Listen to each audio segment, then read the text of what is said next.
What's up guys, Trey Lowell here with Lowell Productions, and today we're talking photos and how you can make yours look pro with one click of a button.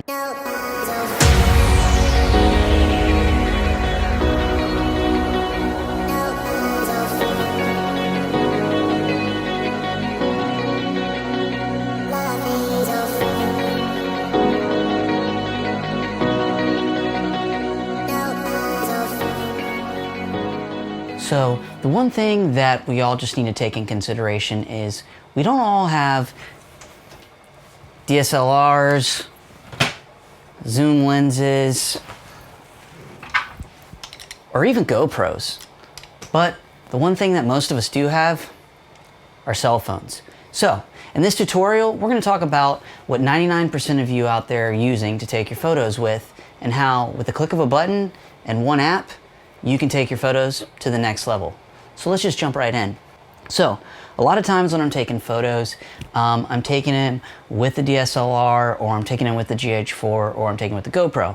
But the one thing that I always tend to have on me is my cell phone. So what I want to do is show you an app that I tend to use for most of my photos, that with one click of a button, an HDR filter, and maybe even a couple of lens blurs, and some brightness, some saturation, you can really make your photos look absolutely incredible. There's a couple of things I want to tell you about that will make the whole photography process easier. And the first one is, we always need to make sure that we're taking photos horizontally, not vertically. And there's a couple of reasons why. Taking them horizontally, you're going to be able to actually crop more out of the photo. The photo can be blown up a little bit more, and honestly you're just going to get a wider shot, so it's just going to give you a lot more versatility when it comes to editing your photos. So highly recommend, let's just do it and let's take our photos horizontally. So the next thing that we're going to need to do is we're going to need to download an app called SnapSeed. And SnapSeed is free. It's incredible, and a lot of you guys should be using it, and it's something that I use pretty much every day for Instagram, for Facebook a little bit, but mainly for Instagram and for quickly making edits to a video just to make it pop. So the first thing that we're going to do is we are going to open up SnapSeed, and when you do that, it's pretty much going to come to a menu that in that situation you are going to click Open from Device. Now this is going to allow SnapSeed to go into your photos, and when you do that, you're just going to pick the photo that you want to edit. So yesterday I took a couple of photos of some beer cans. We were just having some drinks up on the roof, so we're going to touch those photos up, and here we go. So you're going to open up SnapSeed, you're going to open up your photo, and then in the bottom right corner there's going to be this little crayon looking thing, and you're just going to click on that. And immediately you're going to see this long list of tools that pop up on your phone. Anything from tune image, to details, to crop, to rotate, to transform, white balance, brush, selective, healing, vignette, text, curves, and then you even keep going down and you roll into filters. Now this is where I tend to just, the one click button option is, this is my comfort zone. I'm going straight to the filters, and 99% of the time I'm going to hit on the HDR filter. What the HDR filter is going to do is it's going to immediately make your photo pop. And what I mean is it's going to bring out the colors, and it's going to bring out the saturation, and it's just going to make your photo look like it was thrown into Photoshop or thrown in a Lightroom. Super simple, one click of a button. Once you're in the HDR filter, you're going to see that there's a nature look, there's people, there's fine, there's strong. I'm going to leave that up to you of what you think looks best on your photo, but I'm just going to go through real quick a couple of steps that I take in consideration.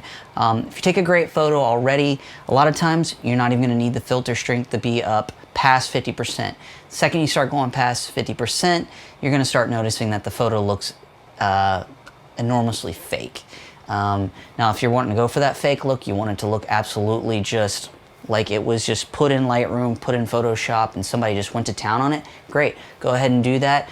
Sometimes I have fun and like to do that. But what I typically notice is when you click on the photo, you have filter strength, you have brightness, and then you have saturation. And a lot of times I like to take my filter strength down a little bit so it does look a little bit more natural. But like I said, that's up to you guys and what you would like to do and what you prefer.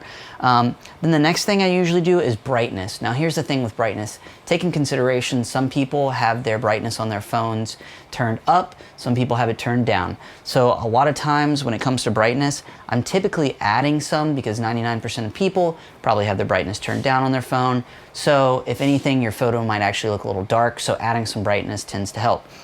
So I might add, plus 10 brightness, and I might just leave it at that, and then usually makes it pretty simple.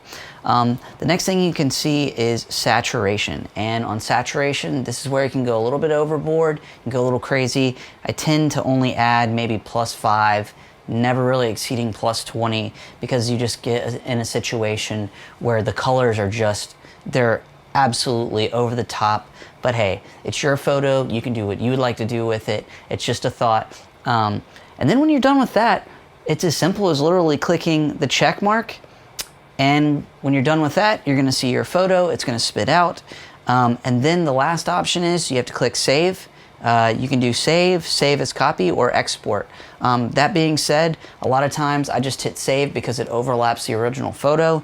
Saving as copy is going to save your original and then create a new file, which is great for those that maybe want to see the difference between the two, or maybe even want to go back and just goof around with it.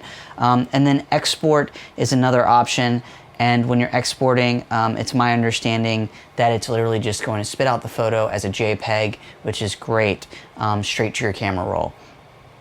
That being said, this is the one-click option to making your photos better for Instagram, for Facebook, or maybe just for fun. So that's it for the quickest way to make your photos look pro with the click of a button. If you like this video, make sure to smash the like button. If you want to see more of our content, check us out on Facebook, Instagram, and YouTube.